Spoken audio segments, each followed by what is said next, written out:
Welcome back, everyone. This is our deep dive, and today we're zeroing in on something crucial for all you Year 12s out there, locking in for the HSC. That's right. This is number 5 in our special series. And look, we know that mountain of study can feel, well, pretty overwhelming. Totally. So if you're feeling swamped, stick with us. We're aiming to cut through the noise today. Yeah, our goal is simple. Give you a kind of roadmap.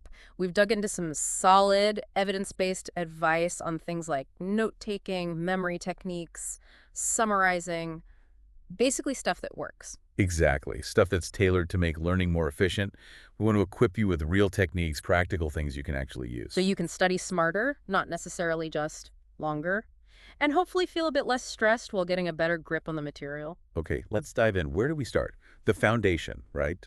Note-taking. Absolutely. It seems basic, maybe, but getting note-taking right is so important. Good notes aren't just about recording stuff. No, they help you condense everything Right. and engage more actively with the material. Precisely. They condense, they force active learning, and crucially, they become your go-to resource for exam prep. But it's tough sometimes. Teachers talk fast. There's just so much information. Oh, for sure. And keeping focused, that's a whole other challenge. Common struggles, definitely. And that's why these specific researched methods can be game changers. We're looking at 3 main ones today: Cornell, mapping, and outlining. Okay, Cornell method. Break that one down for us. What does it actually look like? Right, so imagine your page. You split it up. A narrow column on the left, that's for cues, keywords, maybe questions later. Okay, Then a much wider column on the right, that's where your main notes go during the lecture or reading. got it. Left for cues, right for notes. Is there more? Yep, one more bit, a space at the bottom, maybe a few lines, reserved for writing a summary of that whole page after you're done taking the notes. Ah, interesting. So that left column, I can see how that would be useful for revision. Exactly. That's one of the big pluses. Cordell pushes you to be concise initially, then making those cues forces you to, process the notes again, identify the main points. So it's active, not just writing stuff down. Totally active.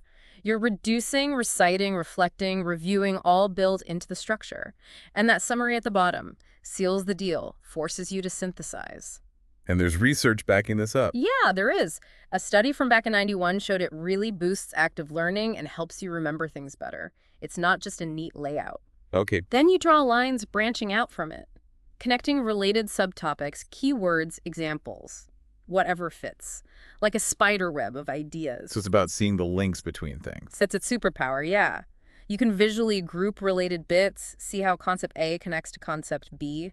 It's brilliant for understanding relationships and the overall structure. And I guess if you're a visual learner, this could be your go-to. Definitely. Plus, it's super flexible, easy to add bits later, draw new connections as you learn more. Is there evidence for this one too? Yep, a 2016 study highlighted how visual note-taking, like mapping, can really improve learning outcomes. Good to know. Practical tip for mapping. If you hit a really complex topic, try mapping it. Start with that core idea in the middle, then just let things branch out. Seeing it laid out visually can suddenly make the whole thing click. Okay, cool. Third method, the outline method. This feels a bit more familiar, maybe. Probably the most traditional, yeah. It's all about hierarchy. Main headings, then subheadings indented underneath, then maybe bullet points with specific details indented further. Like a table of contents for your notes. Pretty much. Very structured, very logical. And why choose this one? What are its strengths? It's great when you have a lot of information to capture, especially if it's already presented in a structured way, like in a textbook chapter. The hierarchy makes the relationship between main points and details super clear. And easy to review later. Yeah, those headings and subheadings act like prompts. You can use them to test yourself on the details underneath. Is there a research angle on outlining? There is, indirectly. Research, like that Mueller and Oppenheimer study from 2014, found handwriting notes often leads to better conceptual understanding than typing, and outlining is often done by hand. Interesting. The physical act makes a difference. Seems so. There's something about forming the letters, organizing it spatially by hand. It engages the brain differently. Okay, practical tip for outlining. Use the structure that's already there. Textbook headings, lecture slide titles, use those as your main points in the outline. Then just fill in the key details concisely underneath each one. Keeps things organized. So, Cornell, mapping, outlining. 3 solid options. What's the takeaway for students trying to choose? The biggest thing is experiment, honestly. There's no single best way. What works for history might not be ideal for maths. What works for you might not work for your friend. Right. Depends on the subject, your style. Exactly. Try them out, see which one feels best, which one helps you understand and remember the material most effectively. That's the goal. Okay, so we've got our notes sorted, hopefully using a method that works. But just having notes isn't enough, is it? We need to get that stuff into our long-term memory. Precisely. And that leads us perfectly into active recall. This is a big one. Active recall, not just rereading. Definitely not. It's the opposite of passive rereading or highlighting. Active recall is about actively trying to pull information out of your brain, deliberately retrieving it. Like testing yourself. Essentially, yes, but the key is the effort of trying to remember. That effort is what strengthens the memory trace. So why is that effort for retrieval better than just looking over notes again? It all comes down to the testing effect. Every time you force yourself to retrieve a piece of information, you're strengthening the neural pathways for that memory. It makes it easier to access next time. Ah, okay. So rereading is like looking at the path. Active recall is actually walking down it, making it clearer. Great analogy. Exactly. The struggle, even if you don't quite get the answer right away, is what builds the strength. Right. Sold.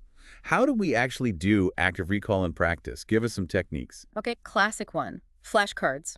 Question or keyword on one side, answer on the other. Simple but powerful. Still effective then. Oh yeah, but maybe try to avoid making them multiple choice. You want pure recall, not just recognizing the right answer among options. Good point. What about for subjects like bio with diagrams? Draw the diagram on the question side, but leave the labels off. Then your task is to recall all the labels and maybe their functions. Smart.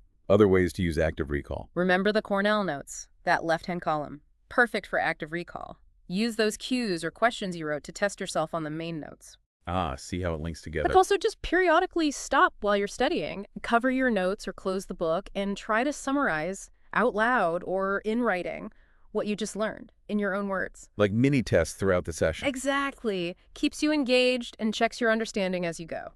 What about actual practice questions? Past papers and stuff. Crucial. Absolutely crucial. Doing practice questions and past HSC papers is prime active recall territory. Simulates exam conditions, too. It's okay to get them wrong. More than okay. It's valuable. Getting things wrong pinpoints exactly what you don't know yet. It guides your future study much more effectively than just guessing. Don't be afraid of mistakes here. Good message. Where do we find these papers? Check online. NESA website usually has them. Your school library or teachers will likely have resources too. Ask around. Okay. Any other really effective strategies? Pre-testing. Try doing some practice questions on a topic before you even start revising it properly. Before. How does that help? It kind of primes your brain, makes you aware of what you don't know, so when you do study, you're more focused on finding those answers. You absorb it better. Counterintuitive, but interesting. What else? Teach it. Explain a concept to someone else. A friend, family member, your cat, the wall, doesn't matter. Okay. Seriously, trying to explain something simply forces you to consolidate your understanding and retrieve the key information if they ask questions. Even better, highlights your weak spots. Yeah, I've heard that teaching is the best way to learn. It really is powerful. One last quick one. Resist the urge to instantly Google an answer you can't remember. Oh, tough one. I know, but try first. Really try to recall it. Make an effort. Then check Google. That little bit of struggle strengthens the memory retrieval pathway. Okay, so active recall, effortful retrieval. It's about working that memory muscle. Got it. Now, sometimes the issue isn't just remembering, it's the sheer amount of stuff. How do we condense it? Excellent question. That brings us to the skill of summarizing. Summarizing. Sounds simple, but maybe it isn't. It's definitely a skill. Basically, it means identifying the absolute main points of something and then restating them concisely in your own words, keeping the original meaning intact. Why is that so vital for the HSC? Oh, loads of reasons. It forces you to really understand the content, not just skim it. You have to figure out what's crucial and what's just detail. Improves understanding. Okay. What else? It boosts your writing skills, obviously. It reinforces learning because you're processing the info again. And it develops critical thinking. You're constantly evaluating the importance of ideas. Makes sense. But people mess it up, right? What are the common pitfalls? Yeah, definitely. Trying to write down everything, just shorter. Yeah. Or randomly picking sentences, or making it so general it's meaningless. So it takes practice. It really does. It's not automatic. You need strategies and training almost. Okay, give us some strategies then. How can we get better at summarizing? One method is a kind of rule-based approach. You consciously apply rules like delete trivial or redundant stuff, substitute specific lists with a general term, use a single word for an action instead of a whole phrase, find or create a good topic sentence. So actively cutting, swapping, and focusing. Exactly. Deleting, substituting, keeping. It's quite methodical. Okay, another technique. There's one called Don't Look Back. Read a section, maybe take brief notes, then put the original text away completely. Ugh. Then write your summary purely from memory. What do you recall as being the key points? Afterwards, you can compare with the original or with someone else's summary to see what you missed. Forces deep processing during the reading stage. I like that. What about getting really concise? Try the one-sentence summary challenge. Take a whole article or a big chunk of text and boil its absolute essence down into a single sentence. Wow, that sounds hard. It is, but it really forces you to identify the core message, the big idea, above all else. Great exercise. Any visual ways to summarize? Yeah, graphic organizers can work well here too. Things like mind maps again, or flowcharts, or concept maps. They let you visually represent the main ideas and their connections in a condensed format. So tools we've already mentioned can pull double duty. Absolutely. They help organize notes, and they can serve as visual summaries. Okay, quick practical tip for summarizing that someone can use, like today. Easy one. After reading a paragraph or a section in your textbook, just pause. Ask yourself, what was the absolute main point here? Then try to say it or write it down in one or two sentences using your own words. Don't just copy. Simple, effective, forces you to check comprehension right away. Exactly. Right, so let's pull this all together. We've got effective note-taking methods like Cornell, mapping, outlining, Setting the foundation. then powerful active recall strategies, flashcards, self-testing, teaching others to actually cement that knowledge. Making it stick. And finally, summarizing techniques to condense everything and ensure deep understanding. Yep. Handling the volume and getting to the core.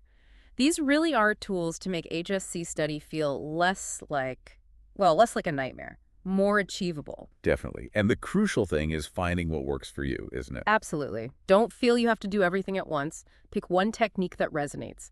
Try the Cornell method for one subject. Try summarizing after each chapter in another. Experiment. See what sticks, what feels helpful for your learning style, and the subject matter. Precisely. It's about being active, engaged, not just letting the information wash over you, but wrestling with it, organizing it, retrieving it.